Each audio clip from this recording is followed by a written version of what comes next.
wife and grandson first heard that howl when they were walking back to their car at the end of the trail along the Vermilion River, about 45 minutes from the town of Sioux Lookout.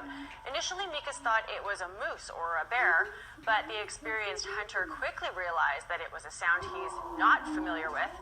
Mikas posted 2 videos on YouTube where they have since gone viral, racking up 2 million views. Bigfoot, Sasquatch, a wolf, Mikas says we may never know.